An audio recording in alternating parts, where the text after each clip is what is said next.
I have a look at Europe and the UK, and you know who we haven't heard much from lately, certainly from Britain, but also on our shores. And do you think someone has been noticeably silent in recent weeks?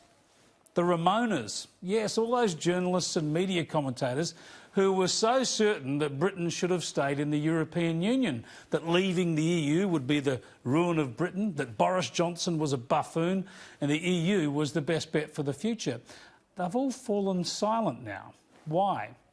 I think even the most ardent remoaners would be quietly grateful now that the UK is getting out of the EU, that it's seized control of its own borders. And when this virus threat is over, I think that's going to be the end of that argument. National sovereignty matters, border control matters, and the UK, thanks to Boris Johnson, did the right thing leaving the EU. But of course he remains a target of the left, and he's so eccentric he gives them plenty of opportunities. I know Barry Cassidy actually tweeted this, posing the question. Have a look at these comments from early March from Boris Johnson. May give us a hint as to how he contracted it. Well, I can tell you that I'm shaking hands continuously. I was at a hospital the other night where I think there were actually a few coronavirus patients, and I shook hands with everybody. You'll be pleased to know, and I continue to shake hands. And I think it's very important that people obviously can make up their own minds. I think that Matt has said that people must make up their own minds, but I think the scientific evidence is, well, I'll hand over to the experts. But our judgment is wash.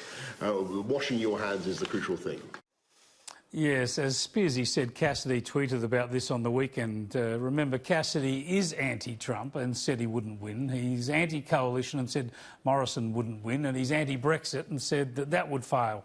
Cassidy did remind everyone else about these Johnson comments. But what about this corrective from Nine newspaper journalist Bevan Shields, not normally an ABC critic? He went onto Twitter and said it's worth pointing out that Johnson said this on March the 3rd. Barry went to the MCG with 86,000 people nearly a week after that.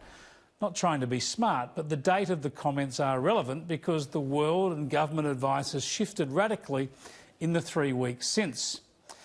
Look, I don't know that shaking hands with infected patients was ever advisable.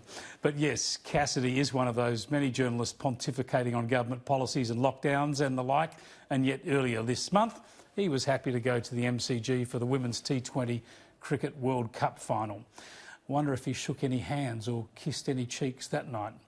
This pandemic has unfolded rapidly. The policies to respond to it have been enacted at a frenetic pace. The language used and the core messages have also evolved very quickly. At the ABC, they haven't mocked their own kind, who criticised the government for sending Wuhan evacuees to Christmas Island for quarantine. They said back then that it was racist to do that. No, the ABC doesn't highlight how wrong they were. It never picks up its own errors. It sticks to mocking the Conservatives as ever.